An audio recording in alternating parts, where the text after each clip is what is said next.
Hey, sweetie. Are you soups cold in here? No. No, you're fine. I turned it up a tiny bit. Okay. I just Thanks. didn't know if you wanted it turned up more. I'm not too clear.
Hello.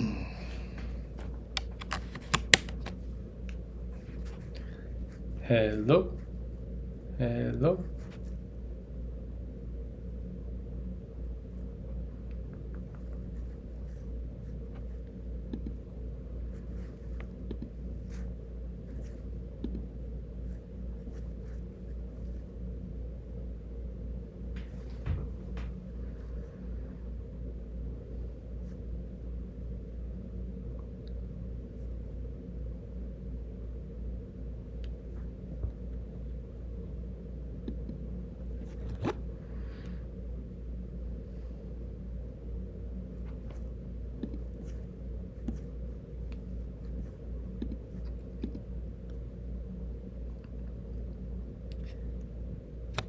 Hello, hello.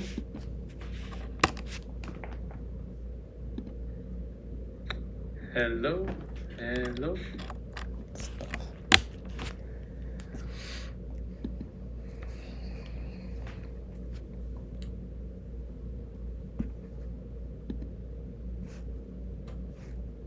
Do do do.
Okay. Hello, everybody. We are live. So, welcome to this live stream today. I'll just close a few of these tabs right here. Today I'm streaming for the very first time. I've never done this before. So if there are any lags or issues, I apologize in advance. I'll just wait for people to get in here. Settle in, sit down, grab a tea. Okay, and today we're going to do a few things. First of all, I'm going to be sharing my screen and sharing the resources that I use with my italki students. While I do this, I'm going to talk about a few ways that you could, first of all, as italki teachers, support yourselves, and ways that you could support your students, and ways that you could support me. Yeah. It all depends on your style as a teacher and what your teaching philosophy is, and we'll talk more about that after. Um, yeah.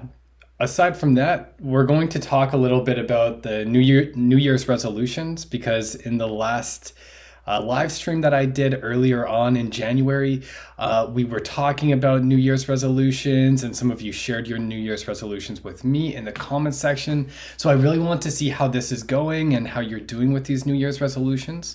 I'll be sharing mine as well. And then at the end, there will be a Q&A session, right? So I'll be talking for about 20 or 25 minutes, which means if you have any questions in that time, please just let me know. Yeah. Let me see what's going on with the resolution right here because I see seems a little faulty right there. Well, I'm not much of a tech guy, so hopefully this sorts itself out.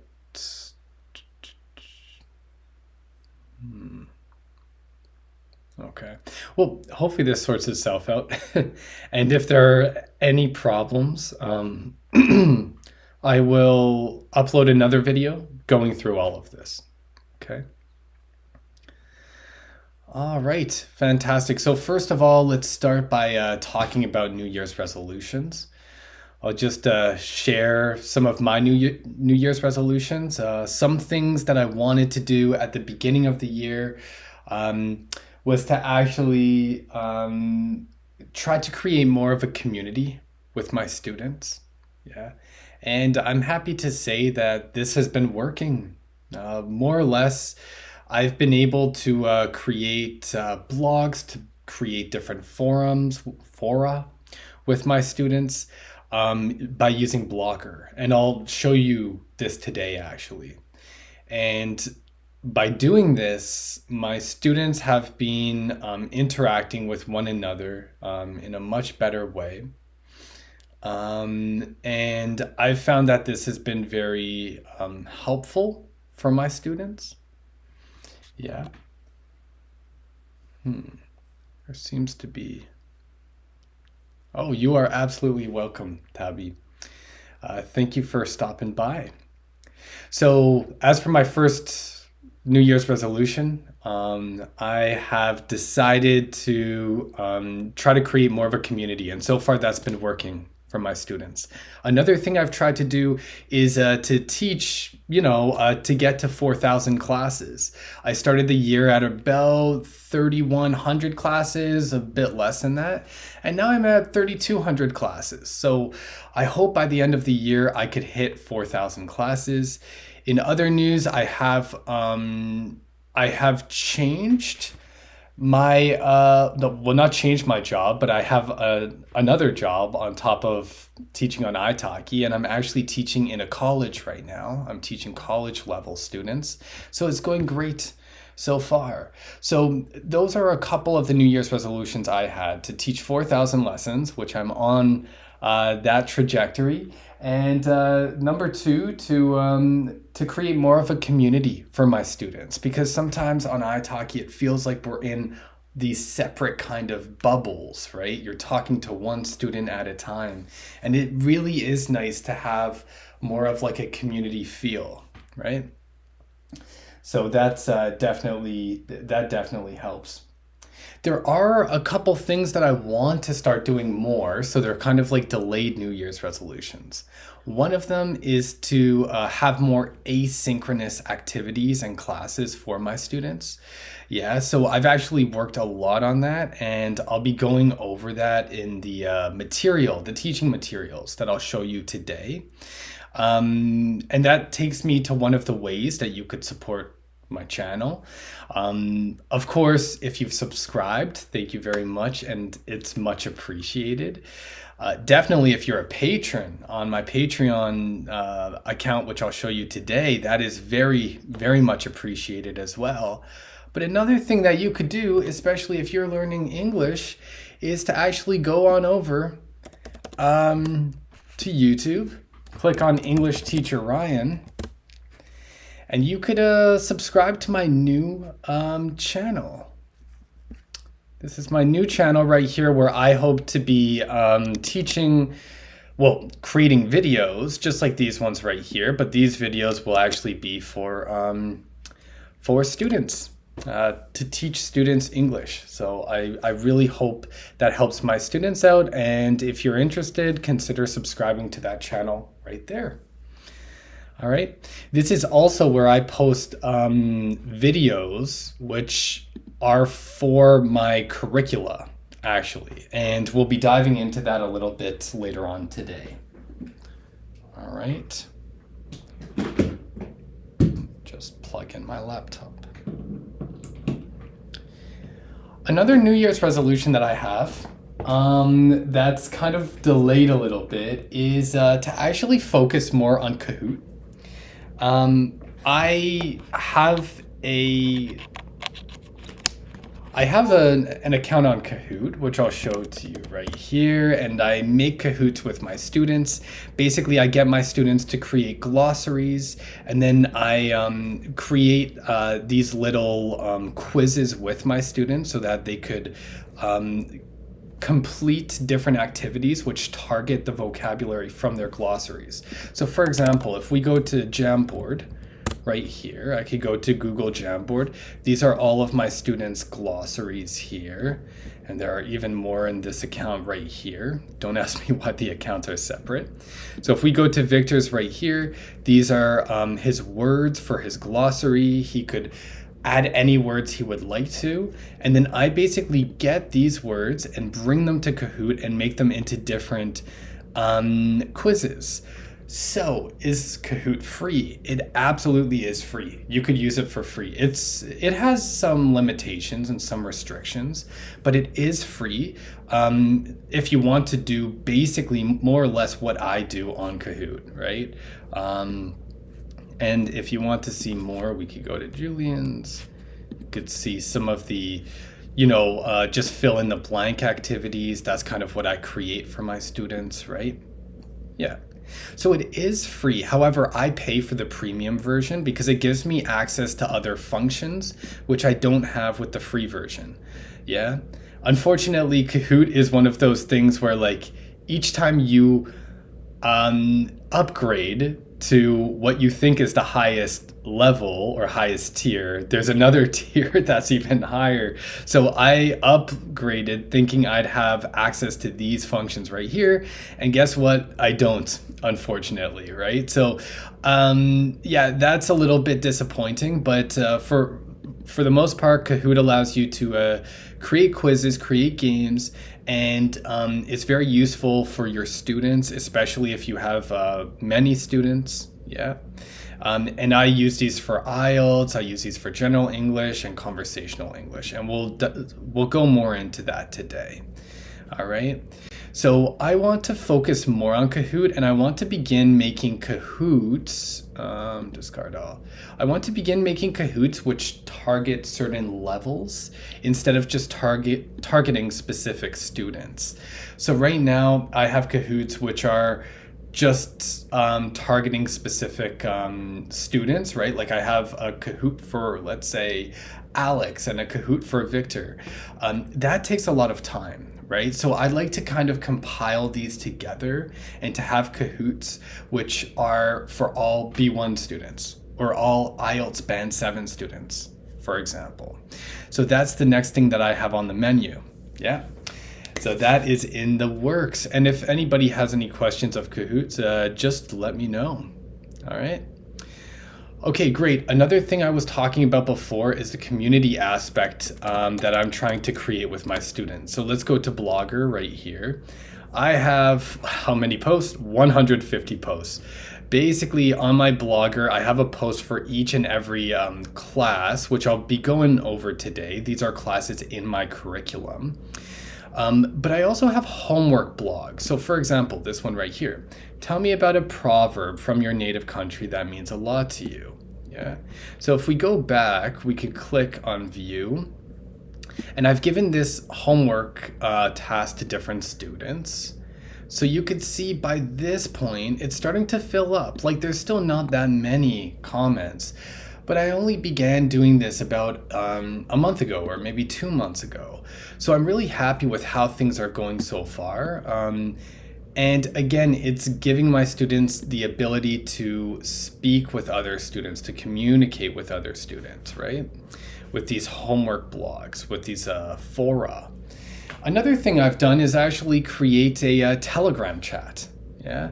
So if you create a WhatsApp a chat or a Telegram chat, that could be a great way to get your students more, get them involved in the community. Yeah. Okay, and that brings me to the second part of this live stream today. I'd like to talk about some applications and some websites which I use with my students, which I find helpful, and I wish I knew about them sooner, okay? And they're quite underrated as well, okay? So I thought this was important to mention since we're diving into, we're talking about teaching materials today. We are online language teachers, most of us, right? And maybe you're not, and maybe you just want to find out if you want to teach on italki. And I really hope that this gives you the motivation to teach on italki or Preply or whatever, whichever online teaching platform you'd like to teach on. All right, so the first underrated app that I want to talk about is Anki. And I am starting with this one because I think it's the least underrated out of all the apps that I'm going to talk about today. Anki, I've heard about it a lot actually, so it's not completely underrated, but it's still not at the point of at the level of like Duolingo, for example, right? So I think that Anki is very useful. I'm using it with my students. You could create flashcards on Anki. You could create decks. It's not perfect, but I actually love the simplicity of it. It doesn't take up much storage. I could basically create different decks. They're flashcards. So on one side you have the definition of a word. On the other side you have the word, right? Or you could do it with translation. You could have the French term on one side and the Spanish term on the other if you're French and you're learning Spanish, etc. I used it as a language student, probably a little bit too much. I got a little bit addicted to Anki, but I just wanted to start off with that one because it's very simple and I'm using it with my students, and I think that it could be a great tool to use. All right, so I'll be making videos in the future going more in depth with these apps, but let's just breeze on through them. So that's Anki. The second underrated app I want to talk about is called lyricstraining.com. So I'll just show you all lyricstraining.com. I've practiced it with Italian and other languages. So you could go here to English, and basically they give you these different music videos. You could watch the music video and explain if you're beginner, intermediate, advanced, or expert. And as the music video is playing, you basically type out the lyrics. Yeah. So it's kind of like fill in the blanks. You could type out the lyrics. And I think that this is a great resource for your students to use on their own.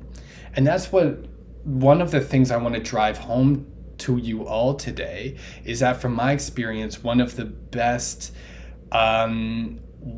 most important things that I have learned is that it's important for your students, like 90% of the improvement happens outside of the gym, as they say. And it's the same with the classroom as well. So it's not just about what you do in the classroom, but it's also about the homework you're giving your students, the plans you're making with your students. And also, if you're giving them some of these hidden gems, as I call them, then that could give them ways to practice outside of the class, and hopefully it will give them a lot more motivation as well. So it's basically let the apps work for you. Let the students teach themselves, give them the resources, and let them take control of their learning. Yeah. So lyrics training, maybe I'm a bit biased because I've used this as a student as well, but I really like this one for listening practice. The third one I want to talk about is called Baba Doom. All right, and I'll just write all these down here in the chat. So lyrics training, Anki, Baba Doom. Baba Doom is just a fun little app, or a fun little website right here. I'm not sure if they have an app for it actually. I would have never stumbled upon this, but it's just so fun. You could play and just practice, looking at the word and explaining which word it is, and they tell you if it's correct or incorrect, right? So yeah, I found that this is just very easy, especially for practicing with nouns. But there are verbs and adjectives on here as well. But for practicing with nouns, like actual objects, especially like everyday household kind of objects, they could be very useful. So I'm a big I'm a big fan of Baba Doom for sure. I use it as a student, and again, if you could show this to your students, they could just use it on their own, right? Another thing you could use, absolutely, if you're a fan of making quizzes and maybe Kahoot isn't the thing for you, you'd like it to be simpler and more straightforward, check out Sporkle. Sporkle is great for creating quizzes, especially if it's just kind of like mix and match quizzes. For example, if I go to like Sporkle irregular verbs, again, I'm just trying to focus on the apps that I find are kind of like they're hiding in plain sight. That's all, just in case if you haven't come across them before. So see, it's just kind of fill in the blanks, and you just have to write the correct answer in these different slots. And you could create them as well. And I've created them as a student too, from my self-directed teaching. Okay, we'll go through a couple more and then we'll get started with the learning materials today, okay? The next one that I want to talk about is Telegram. Most of you probably know Telegram. Telegram is a messenger, kind of similar to WhatsApp. Messengers aren't that common. I don't find that they're so common in Canada, with at least not in my circle of friends. Messengers meaning any messenger aside from Facebook Messenger. So when we talk about WhatsApp is gaining traction, but I find that it was more common with a lot of my friends who are international students rather than domestic students, like people from Canada. So I found that pretty interesting. It's gaining traction now. And Telegram, I only know about it because of some of my classmates and some of my students who are from Russia.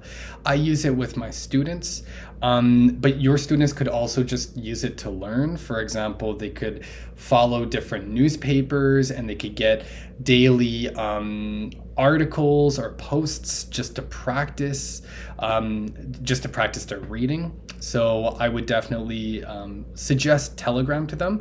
And if you like, create a Telegram group with your students. Why the heck not, right? That's what I've done. I don't send too much to my students. I'll send them maybe just a little article I found interesting every few days. And that's pretty much it. But I don't want to overdo it, right? Okay, aside from that, Reddit and Quora I found recently to be fantastic resources.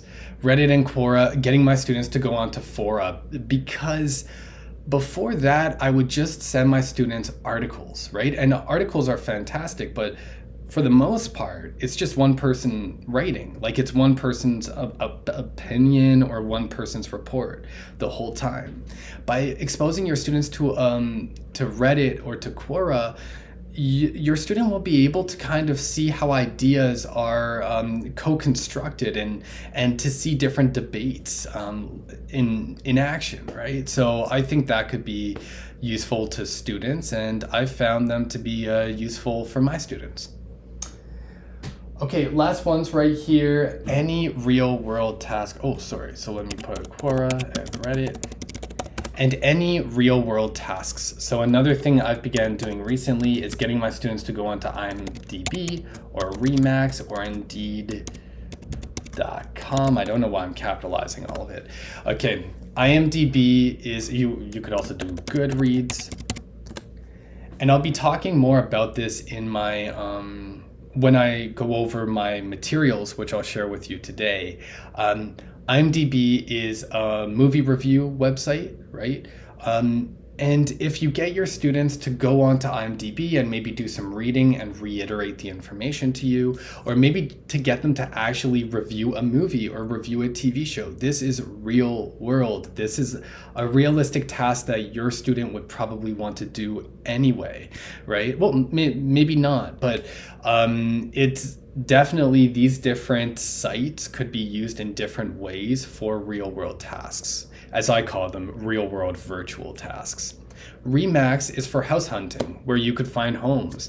And I find this one to be fun. You could ask your students to go on to Remax and to, imagine that they're moving to a certain place. It could be Spain. It could be, well, I don't know if Remax is big in Spain actually, but it could be a different part of Canada, for example, and get them to find a few homes, like actual homes that they'd be interested in moving to, right?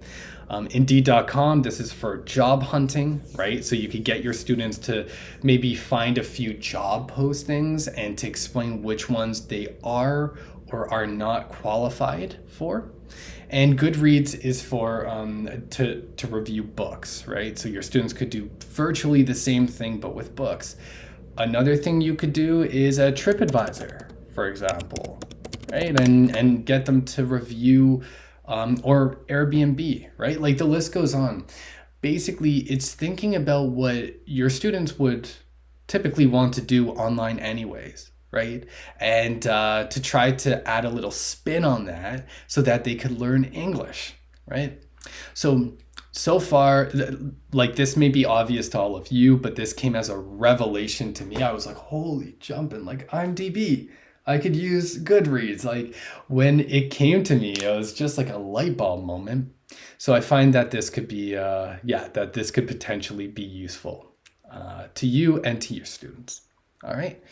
Okay, so that is my piece for the websites, the underrated websites and applications for online language teachers, especially for italki teachers. So now let's move on to the next part. I'm going to show all of you some of the materials which I use in my italki classes. Every teacher has their own style. So these materials may not work for you. You may not find them useful, and that's completely fine, right? Today, it's about motivating ourselves to find out what works for us as teachers and what works for our students, right? But the important thing here is the fact that I have taught 3,200 lessons on italki, and a lot of those classes were used, a lot of those classes had me using these resources, right? So I could kind of give you a little bit of my own anecdotal experience and to tell you what has worked for me, what has worked with my italki students. All right. Okay, great. So let's get started. So while most of you were enjoying your New Year's holidays, if you have New Year's holidays in your countries. I was working like a dog because I am a total nerd, creating all of this syllabi right here. Okay. So this curricula, just to let you know, all of it is available on my Patreon account. It depends on your membership level. Some of these are absolutely free on my account, and I'll show you a little bit more about that after so you could see the free ones. Some of them all patrons could get. So to become a patron, you only need to pay as little as $1 per month. Yeah, $1 USD per month. And if you want unlimited access to all the materials, $7 a month, right? Okay, great. So we'll talk more about that after. And also, if you're interested, here, I'll just share this in the chat right here. And also, if you're interested, I do also have a Teachers Pay Teachers account.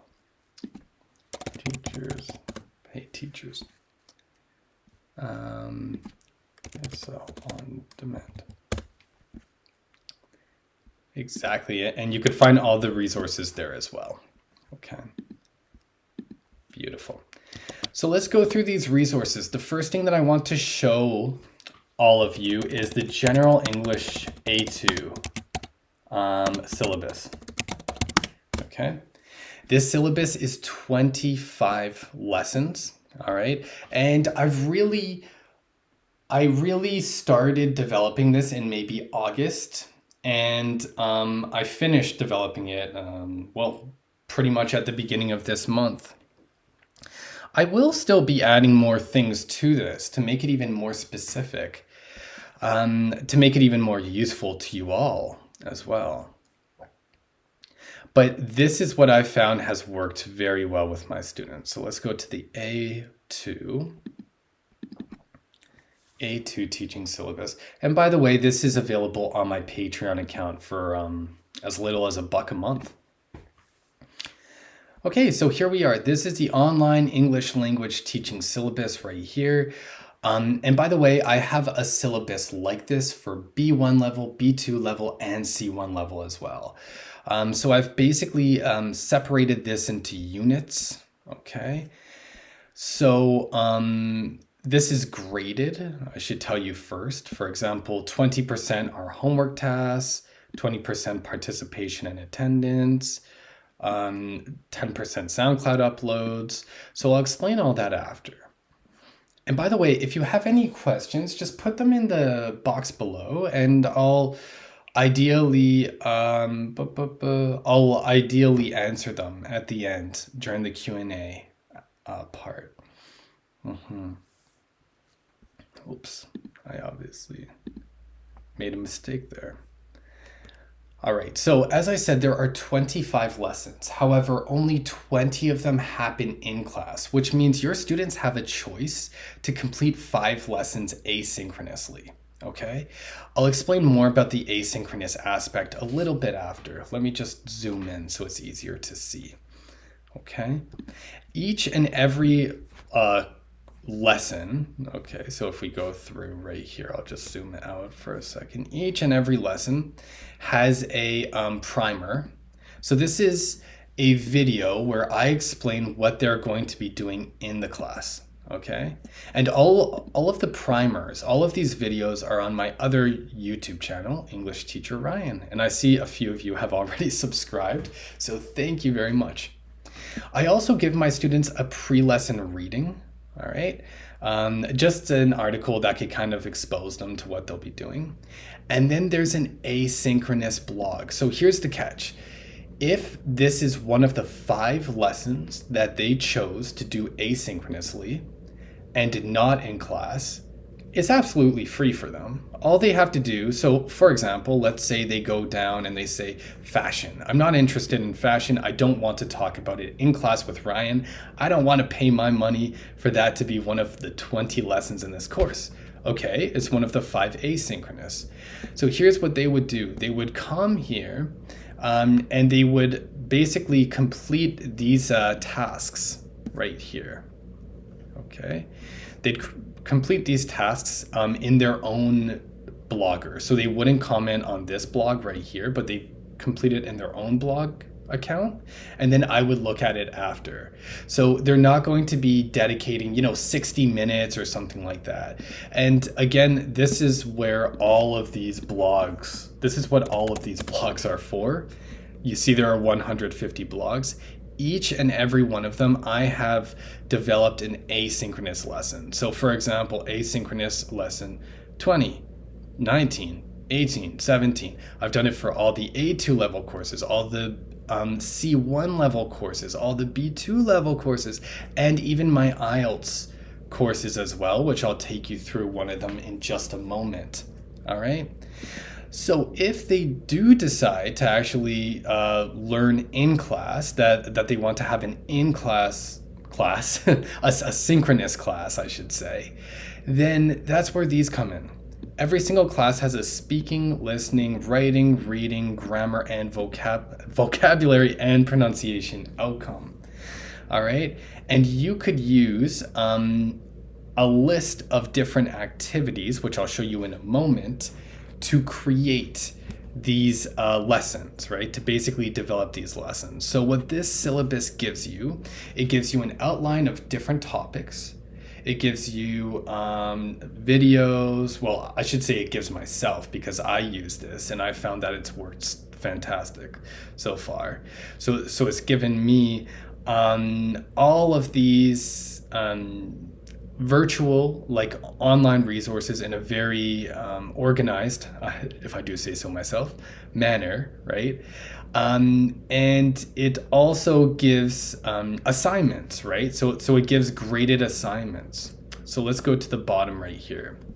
These are some of the assignments which I give my students. Each and every class, I will give them a homework task. That's just written homework. And they will get 2% they'll get 1% for finishing that for each class, each synchronous class. They also get 1% for participation and showing up. 5% for asynchronous lessons, so basically 1% for each of those blog posts. Then every second class, they'll get a SoundCloud upload assignment, so they need to upload something onto SoundCloud. Every second lesson, they will have a blog post. And then I have a few larger assignments, such as the e-portfolio, the research project, the real-world task. And then I'll throw in Kahoots every 4 lessons. And they're expected to complete a Jamboard to upload words onto their Jamboard or their glossary each lesson. Again, if you just go to my Patreon and become a patron, you'll be able to see more of all of this. And if you have any questions, please just put them in the comments below. But this is what I have been working on. I've been working like a dog over the Christmas holidays, and I was just so excited to share it all with you today, because it's been very useful so far. I found it very useful, and I've gotten good positive feedback from my students, some constructive criticism as well. For example, the Jamboard words, at first I required 50 Jamboard words for each class, so they had to add 50 words to their glossary for each class. That's a little bit steep, and my students found it tricky, so I had to adjust that, and that's no problem. Okay, so that is the A2 level syllabus right there, and it could be found on my Patreon. Now, perhaps this isn't your style. Perhaps this isn't up your alley, and that's completely fine. But this just gives you a few ideas of what you could do with your students. So if you don't like this one, create your own. That's a great idea. All of this came from my own kind of inspiration. It came from assessing what my students need, what they want, and what I feel like I could offer them, right? So even if this is not useful to you, then create your own and let me know about it. Share it in the comments section below. All right. All right, fantastic. So let's move on to another. Oh, I almost closed that. Let's move on to another material that I have. Recently on my Patreon, I've been creating activities. So different documents with lists of activities. I have them for 20 listening activities, 20 speaking activities, 20 reading. Again, if you subscribe to my Patreon for as little as $1 a month, then you'll get access to these. And if you subscribe to the unlimited access tier, then you'll get unlimited access, right? So activities. So if we just click on speaking activities, for example, yeah, that's unlimited. This gives you 20 speaking activities, which you could do with your students. So basically what you would do is assess one of these classes, well, each of these classes. So you'll look at what the speaking outcome is, what the listening outcome is, and then have a look through this document and try to think which of these activities could you kind of tailor, could you apply to that given topic, to that given lesson. So I did this so that teachers who are interested in the resources and teachers who follow me online and support me could have a sort of choice as to how they plan these lessons, right? So I kind of give you the tools and you could throw them together however you would like. Okay, awesome. So those are 20 speaking activities, but as you see here, we have one document with 80 activities. So they have all the listening, speaking, reading, writing activities, and you could find that on my Teachers Pay Teachers account right here. For $5 you could get all 80 of them. All right, fantastic. So it's a great way to support the channel, it's a great way to support me, but at the same time I just want to kind of make sure that this is said. All of you are supporting me just by watching this video right now. So if you're not supporting me on Patreon, be sure to subscribe and to share this video, to share the channel, and I truly appreciate it. All right, so I'll show you one more material which I use. It's for IELTS. Actually, I'll show you two because I've gone over what I use with my general English students. So I'll go over the IELTS one and the conversational English one, and then we'll have a Q&A and I'll answer all of your questions, okay? So this will be super quick because basically the IELTS is pretty similar to the general English. So for the IELTS resources, again, some of them are up on my Patreon. If not, they're up on the Teachers Pay Teachers. But basically, you would go to one of these documents right here. So let's have a look. Maybe we could do teachers, band 7. Yeah, because this is the magic number, right? For a lot of you who teach IELTS, you'll know that band 7 is like the magic number. The vast majority of your students are trying to make that great leap forward between band 6 or band 6.5 to band 7, right? So basically, I started with an IELTS, like a general IELTS curriculum, and I ran into the problem which most of you would guess I'd run into. The fact that I have different level students, like some of them are trying to get band 6, some of them are trying to get band 7 or band 8. So what I ended up doing is sectioning this off into different bands, right? So now what I have one for like band 8 speaking, one for band 7 writing, etc., etc. And most of my students are speaking or writing students, so I basically have materials for band 6, 7, 8 in speaking and 6, 7, 8 in writing. But in the future, I'll develop some for listening and reading as well. So if we go through here, it's quite similar. The only difference is that there's no, first of all, it's a 10 lesson course. The marking is a little bit different, all right? So basically I have participation, grades for participation. And then I have SoundCloud upload 3% per class. For speaking, of course, this is very important that they're practicing their speaking. So it's 3% a pop.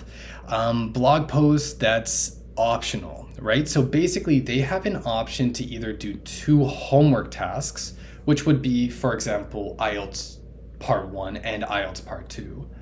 Or they could do one homework task, so one IELTS writing, and one blog post. Or they could just do blog posts. It really depends if they are also taking my writing course or if they're only taking the speaking course. You see what I mean?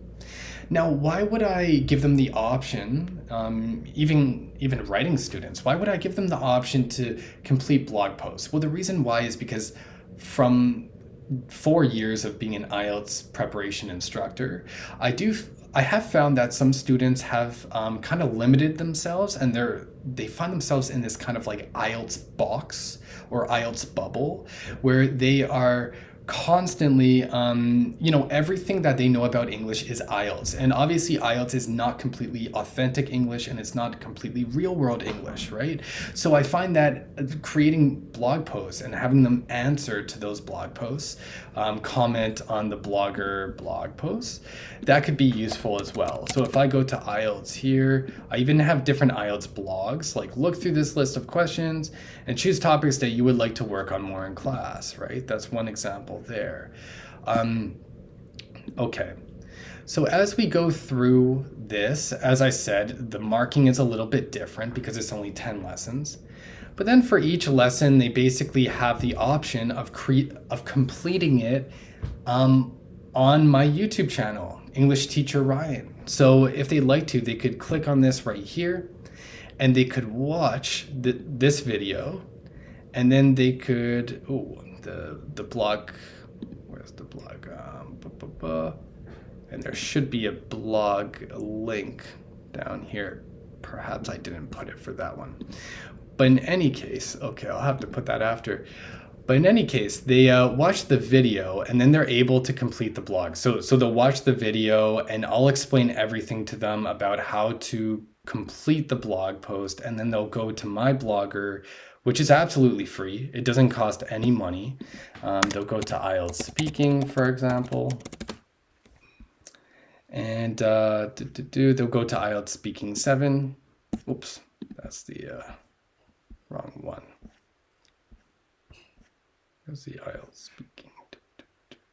IELTS Speaking, here we go. Yeah. So they'll go to this one right here and they'll complete the activities. So these activities are just so that if we do not finish all of the activities in class, then they're able to complete the activities on their own time. Yeah. And it's free. So I'm basically teaching them without physically being there. That was one of my New Year's resolutions, to have more asynchronous activities. And now I'm letting the videos teach themselves. So if you find this useful, you could feel free to scoop one of these resources up off my Patreon or Teachers Pay Teachers, or create something similar to this for your own students if you have the time. All right. So it's 10 lessons right here. Each lesson will have lexical resource, grammar, fluency, and pronunciation outcomes. Yeah. And and all of the explanations of the tasks are right there at the end. Yeah. And SoundCloud uploads are very important. I found that this has really helped my students. Okay. So that's it for IELTS. So we'll look at one more thing and then we will chat and I'll answer some of your questions. Okay, so the final thing is conversational English. Okay, on my Patreon, you could find for absolutely free 300 topics for online English lessons. Okay, these are 300 random topics, completely random, and I put them into different sets. So, for example, set 1, monarchy, science, the circus. They have nothing to do with each other. I just put random topics, first things that came to mind, found a few pre-reading articles or videos, and I send one of these sets to my students before each class, and they could choose what they like to speak about. Now, something that I've done recently, and I've put it on Patreon and Teachers Pay Teachers, something that I realized is that some students want conversational English, but they also, they want specific topics, you know? So some of them are very business oriented. for example. So they want to have conversational English, but they want it to be based on business related topics. So this is literally what I created yesterday, 90 business related topics. And now this is what I'm going to start sending to my business students, right? So I try to drive it home the fact that this is not business English in the sense it's not general English. It's not English for specific purposes. It is not an organized, structured class with activities like the general English document you saw before. No, this is conversational English. It's informal. It's an italki conversational class. But we'll talk about one of these topics. So your students could feel free. Well, you could feel free if you get this document. Oops, I have to fix the numbering here. To send them, shopping scams, Christmas campaigning. I think all the numbers are wrong because I edited the former document, the one with 300 lessons, and I just shortened it so that I kept the business related topics. Yeah, so this realistically should be, for example, 1, 2, 3. And this is one of the things when you're creating all of these resources. Sometimes you have to go back over it and yeah. So that's another thing that I've learned that I've began doing with my students. But again, you could find my 300 topics on Patreon for free. And that's just a way of giving back to all of you. So just to recap, just before I answer some of these questions here, we went over some different underrated apps and websites that I use with my students. I showed you 4 documents. One of them was for A2 General English, but I do have B1, B2, and C1 English as well.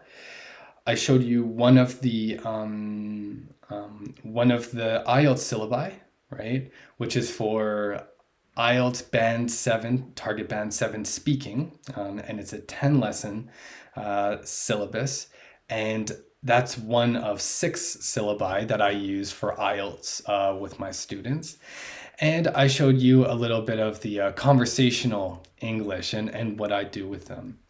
I guess before we move on, just before we go to the Q&A, I should explain how I conduct the conversational lessons with my students.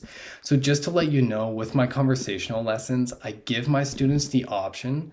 So this is what I would send them in the first trial lesson. I send them this resource which kind of explains how the conversational lessons work, and they have the option to engage in assignments, engage in the graded version of, sorry, I can't speak today, to complete the graded version of the course, right? So they could either have no grades, completely ungraded, which answers one of the questions that was put in the YouTube, in the chat there. Some students don't want to be graded. That's absolutely true. I find that probably about 5% of my students don't want to be graded. The other 95% do. So for the assignments, for conversational English, it's optional. They could either opt into it or they don't have to. If they do, this is basically how I conduct these lessons right here. And I give them a progress report, just like I do for the IELTS and general English. So I give each of my students one of these spreadsheets, and it just kind of keeps track of their marks. I have a different one for IELTS and a different one for general English.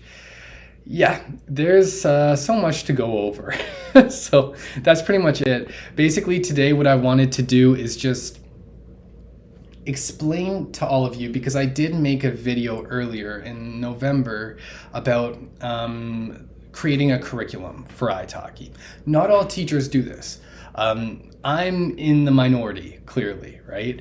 So don't feel pressured to do this. I do this because I like it, because I enjoy it. That's the reason why I do it. And I find that it's better personalized for my students. And I haven't been able to find any textbooks that do this. That's why I created this, right?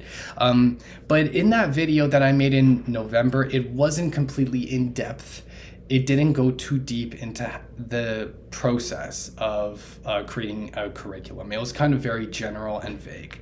So the reason why I did this today is so that you could see more so, like in more depth, how I create my curricula and how you could create curricula as well. So with that being said, let's answer some of these questions. I'm opening it up to the Q&A. I'll hang around for about 20 minutes today.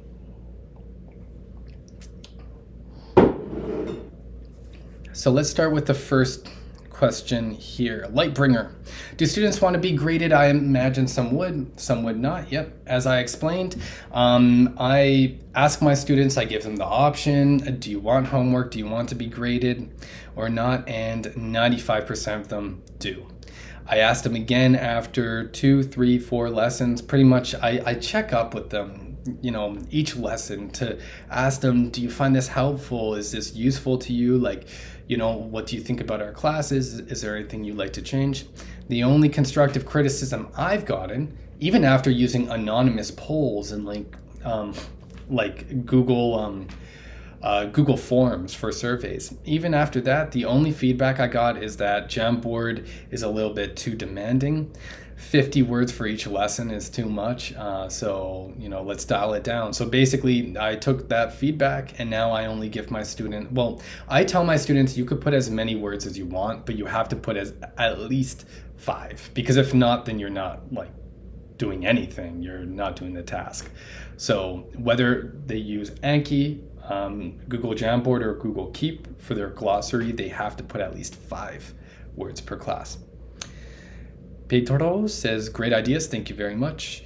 And Julian says, for IELTS, if a student is pressed for time, which topics would be most appropriate for them to learn before the test? Great question, and I'm going to show you my favorite resource for IELTS, because we all know that there are many IELTS resources online which are just riddled with errors, grammatical and lexical errors, and some of them actually aren't very accurate nor realistic to how the test really is. So this is my favorite one right here. Okay, IELTS vocabulary. I even use this with some of my general English lessons, and this actually informed how I developed my lessons in general on italki. This is kind of the bread and butter. A lot of these topics are just the bread and butter, the meat and potatoes of IELTS topics and of English speaking topics, like language topics in general, right? So you could cover a lot with these right here. So I hope you find that helpful, Julian. Just close all of these. Okay. I see somebody drop by and wave. That's awesome. Yeah. Great stuff. All right, so if anybody else has a question, go ahead and fire them away in the chat. As I said, I'll be hanging around for another few minutes, and I know that's a lot of information. IMAX, you're back. Nice to see ya. How do you reinforce taught grammar rules during conversation practice?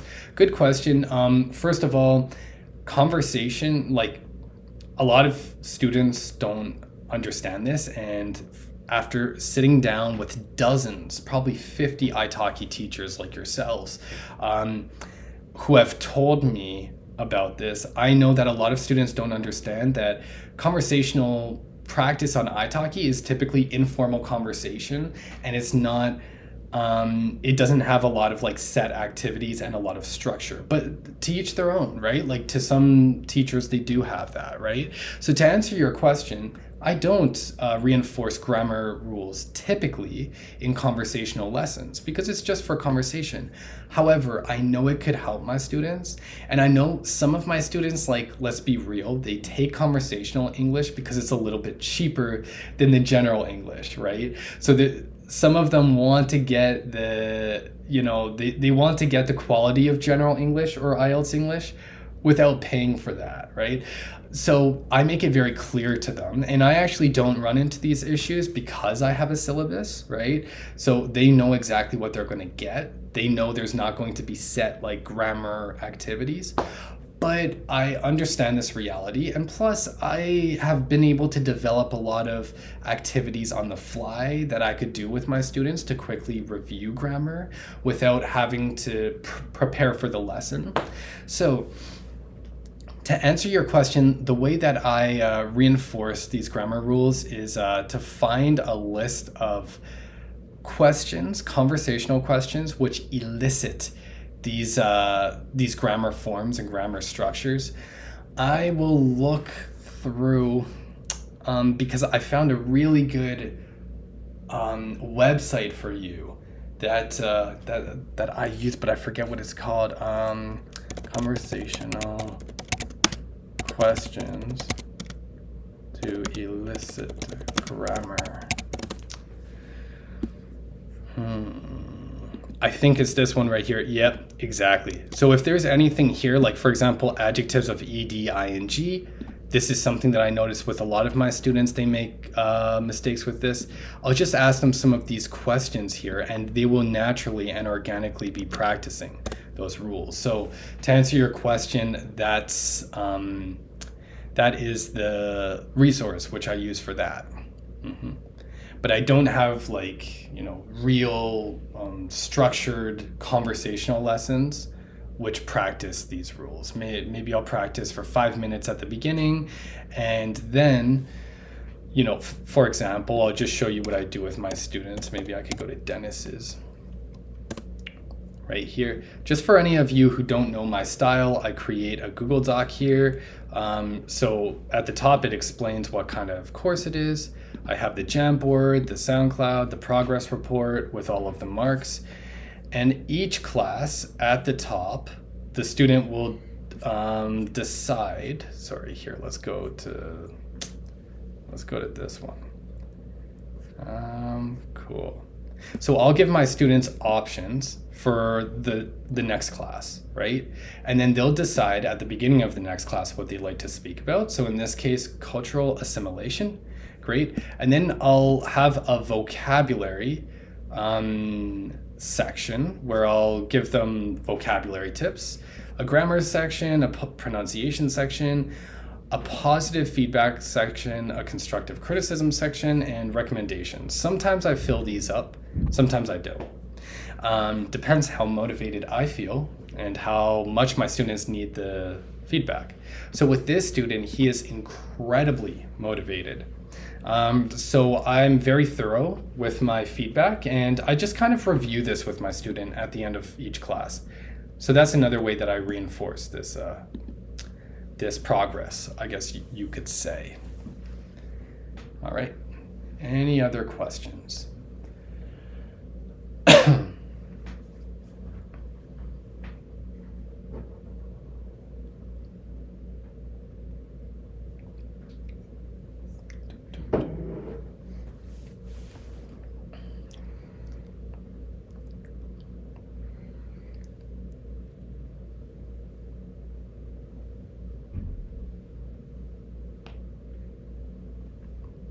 Hey, Haley, thanks for stopping by.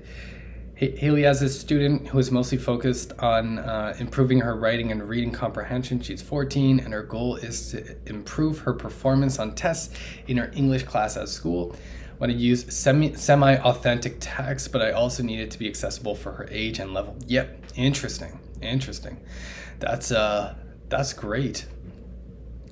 Well, if you have any suggestions, because I know that you're a very experienced teacher, Haley, if you have any suggestions for resources, feel free to throw them down in the chat. And for anybody who who's interested in research in second language acquisition and research-based and research-supported pedagogy, feel free to check out Haley's channel. It's called Classable ESL. Hope you don't mind that I gave you a little plug there, Haley. All right. So if nobody else has any questions, then we'll wrap up right there. It's 11 on the dot here in Canada, in well, two hours out of Toronto. I'll probably go for some sledding or tobogganing today after I finish my homework. No classes today. All right, fantastic. So, just in a nutshell, feel free to check out my Patreon. I upload low cost for as little as $1 a month resources on there. You could get unlimited access for $7 a month. Even put free resources on there as well. Feel free to check out my Teachers Pay Teachers account as well if that interests you. Again, I create all these for the fun of it. It's my Teachers Pay Teachers. I'll send you my Patreon right here. Awesome. And of course, check out my other YouTube channel, which I actually put my first video up right there. You could, well, first video, I have about 150 videos on there for my teaching, but these will be for more general purposes for the general public. All right. As always, thank you so much for your support. I really appreciate all the support that I get from this community. I can't believe the amount of the amount of people who watch my videos. So thank you. I really appreciate it. A lot of this is just for a hobby, but it's also to help people. So I really appreciate the support from you all, and I love you guys. If you have any suggestions on videos that you'd like for me to make, please just let me know. All right. If you'd ever like to sit down for a consultation, check out this Calendly link. You can find me on Calendly. Just go right here. Send this to you quick. Yeah, you could go ahead and book a 30-minute consultation right there. All right. And I will see you all in the next video. So keep smiling. All right.